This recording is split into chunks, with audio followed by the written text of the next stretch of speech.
मायावती ने आज अखिलेश यादव पर सीधा हमला बोल दिया। वजह है अखिलेश यादव का पीडीए फॉर्मूला। पीडीए का मतलब पिछड़ा, दलित और अल्पसंख्यक।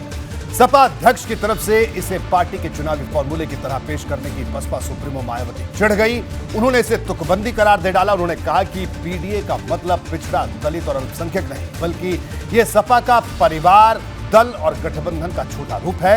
मायावती का आरोप है कि सपा इस स्वार्थ के दायरे से बाहर नहीं आ सकती।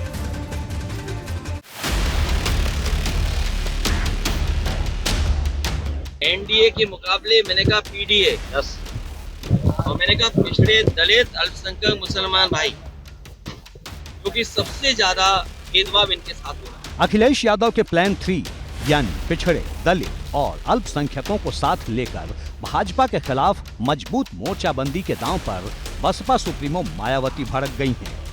वजह है इस समीकरण में दलित का शामिल होना। सपा की कोशिश तमाम विरोधी दलों के वोट बैंक को अपने पाले में करने की है और ये बात बसपा को सबसे ज्यादा चुभ रही है। बसपा ने हाल ही में पिछड़े और अल्पसंख्यकों पर फोकस कर अपने दलित वोट बैंक की ताकत को चुनावी जीत की गारंटी में बदलने के लिए बड़ा अभियान शुरू किया है। ऐसे में उसके लिए ये बर्दाश्त करना मुश्किल है कि अखिलेश यादव की अगुवाई में सपा एनडीए को टक्कर देने वाले नए समीकरण में दलित को बिल्कुल बीच यानी सेंटर में रखे। मतलब सबसे ज्यादा फोकस बसपा के पाले से दलित वोट बैंक को खींचने पर करे। इसीलिए तो बसपा सुप्रीमो ने ट्वीट किया। उन्होंने लिखा, सपा द्वारा एनडीए के जवाब में पीडीए, पिछड़े, दलित, अल्पसंख्यक का राज इन वर्गों के अति कठिन समय में भी केवल तुकबंदी के सिवाय और कुछ नहीं। इनके पीडीए का वास्तव में अर्थ परिवार, दल, अलायंस है, जिस स्वार्थ में ये पार्टी सीमित है। इसलिए इन वर्गों के लोग जरूर सावधान रहें। यानी मायावती ने समाजवादी पार्टी के नए समीकरण को तुकबंदी से ज्यादा कुछ और मानने से इनकार कर दिया। ऊपर से आरोप लगा दिया कि सपा के लिए परिवारवाद सबसे ऊपर है। सपा को ये बात चुभ गई। भाजपा के खिलाफ जन आक्रोश का नाम पीडीए है और हम ऐसा महसूस करते हैं कि पूरे हिंदुस्तान में कोई वर्ग ऐसा नहीं है जो भाजपा की नीतियों से परेशान हो। हमारा विश्वास है कि आगे आने वाले समय में जन विद्रोह होगा और समाज के सभी वर्ग समाजवादी पार्टी का साथ देंगे। देखिए, हम सब लोग मायावती जी का बड़ा सम्मान करते हैं। अब उनकी बेबसी और मजबूरी ये है कि अब सिर्फ वो इतना बोलती हैं जो बीजेपी से लिख के आ जाता है, या ट्वीट वो करती हैं जो ट्वीट का मैटर बीजेपी का आईटी सेल उनको भेज देता है। तो उनकी मजबूरी है, हम उनकी मजबूरी समझ सकते हैं।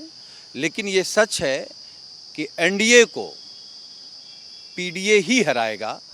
उधर कांग्रेस भी मायावती को इस मुद्दे पर नसीहत देने में जुटी है। पार्टी कह रही है कि बयानों से ज्यादा जरूरी बात भाजपा के खिलाफ सभी विरोधी दलों की एकजुटता है कि हम देश को बचाने के लिए हम अपने विचारों पर कायम रहते हुए कुछ मुद्दों पर, अब बहुत सी जातियां आएंगी, बहुत से धर्म आएंगे, तो पीडीए, अब अखिलेश जी की बात अपने जगह है, उनकी विचारधारा है, वो बोल रहे हैं। अब बहुत से लोग बहुत बोले, में कोई कड़वाहट नहीं पैदा करना चाहता। मायावती के तीखे सियासी हमलों के बीच अखिलेश ने फिरोजाबाद में लोकसभा चुनाव को लेकर अपने मिशन को फिर दोहरा दिया।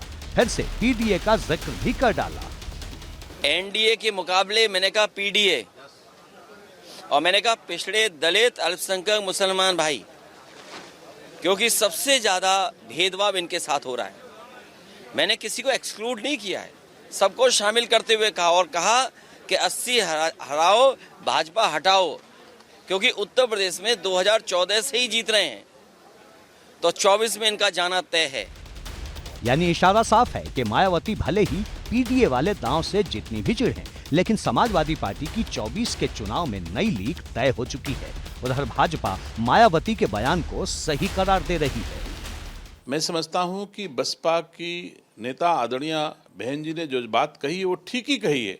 वो तो परिवार की पार्टी है, मैं पहले कह चुका हूं।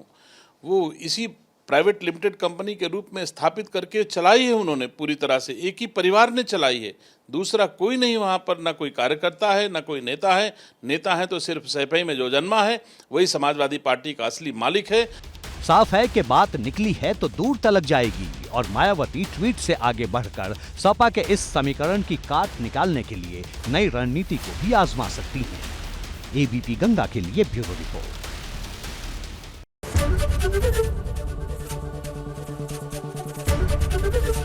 एबीपी गंगा, खबर आपकी, जुबान आपकी।